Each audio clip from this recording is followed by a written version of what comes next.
मध्य प्रदेश सरकार के मंत्रालय बल्लभ भवन में आज एक बार फिर से सुबह 9:30 बजे आग लग गई थी और करीब 5 घंटे तक बल्लभ भवन के अंदर जो कुछ विभाग हैं धू धू कर चलते रहे हैं और इस आग से बड़ा नुकसान हुआ है। आग की शुरुआत सेकंड फ्लोर से हुई थी, लेकिन आग जब सेकंड फ्लोर से पकड़ी थी उसके बाद 5th फ्लोर तक पहुंच गई थी।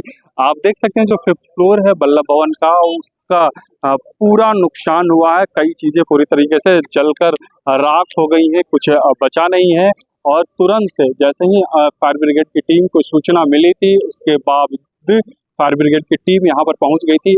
अभी भी रह रह कर वहां से धुआं निकलती दिखाई दे रही है। मतलब फायर ब्रिगेड की टीम का भी कहना है कि अभी 95% के करीब आग पर काबू पाया गया है, लेकिन अभी भी फायर ब्रिगेड की टीम जो है अंदर में मौजूद है। आप देख सकते हैं फायर ब्रिगेड की गाड़ियां, जो टैंकर हैं बड़े बड़े सांची और बाकी अन्य जगहों से टैंकर में पानी भरकर लाए जा रहे हैं और आग बुझाने का काम चल रहा है। अभी भी नगर निगम की तरफ से पानी के यहाँ पर भेजा जा रहा है, ताकि जो अंदर में अब जो आग है और जो मलबे जलकर तब्दील हुए फर्नीचर और बाकी जो इलेक्ट्रॉनिक्स उपकरण हैं जो जले थे, उन तमाम चीज़ों पर अभी भी पानी डाला जा रहा है, क्योंकि वहाँ से अभी भी धुआं निकल रहा है। फायर अमला की तरफ से कहा गया है कि करीब 40 से अधिक गाड़ियां फायर ब्रिगेड की यहाँ पर पहुंची थी। इसके साथ ही एयरफोर्स, आर्मी और सीआईएसएफ की मदद ली गई थी आग को बुझाने के लिए। करीब 80 से ज़्यादा टीमें आग पर काबू पाने में लगी थी। करीब 3 फ्लोर पर आग लगी थी, लेकिन सबसे ज़्यादा जो नुकसान हुआ है वो 5th फ्लोर पे हुआ है, क्योंकि वहाँ पर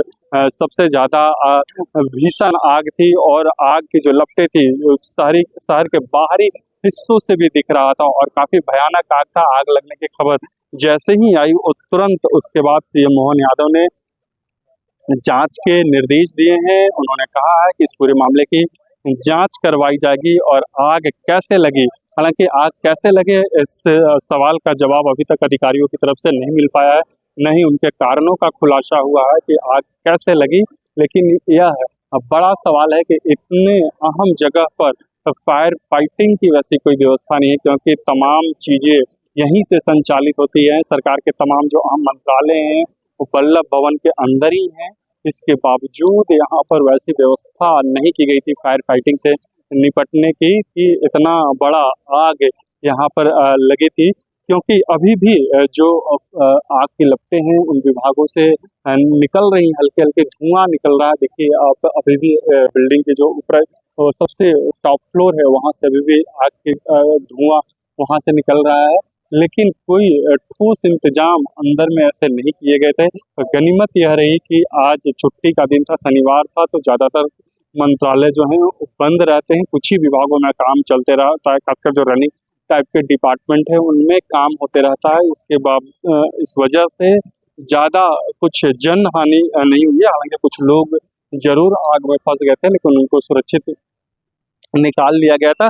बल्लभ भवन राज्य सरकार का सबसे अहम मंत्रालय है और ये घटना तब बल्लभ भवन में भी घटी है जब 3 से 4 महीने पहले विधानसभा चुनाव की तारीखों के जब घोषणा होनी थी, उससे ठीक पहले सतपुड़ा भवन में आग लगी थी। दोनों आमने सामने हैं, उसमें करीब 2 दिन बाद आग पर काबू पाया गया था। अभी तक सतपुड़ा भवन को ऊपरी जो हिस्से हैं जहाँ पर आग लगी थी और सब कुछ जलकर खाक हो गया था, उसको अभी तक चालू नहीं किया गया है। इसके बावजूद सरकार नहीं चेती और इतनी बड़ी घटना एक बार फिर से बल्लभ भवन में घटी है।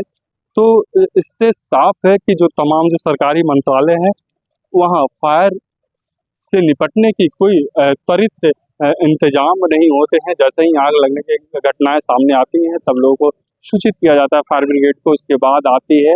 और साथ ही इसके बाद यह भी सवाल उठता है कि क्या इतने अहम मंत्रालयों में फायर सेफ्टी को लेकर कोई जांच नहीं होती है कि हर 3 से 4 महीने बाद आग लगी की घटना सामने आती है, इसके बावजूद इस पे लगाम नहीं लगता। हालांकि यह साफ नहीं हो पाया है इसमें क्या कुछ नुकसान हुआ है, लेकिन जो फायर ब्रिगेड के अधिकारी थे उनका कहना था कि अंदर में काफ़ी फाइलें जली हैं, कुर्सियाँ जली हैं, इसके साथ ही इलेक्ट्रॉनिक्स उपकरण जो थे उनका नुकसान हुआ है।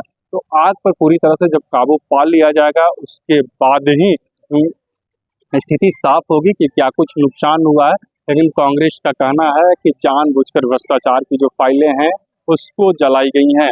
नवभारत टाइम्स ऑनलाइन के लिए भोपाल से अपने सहयोगी अमृतेश्वर चतुर्वेदी के साथ मुनेश्वर कुमार।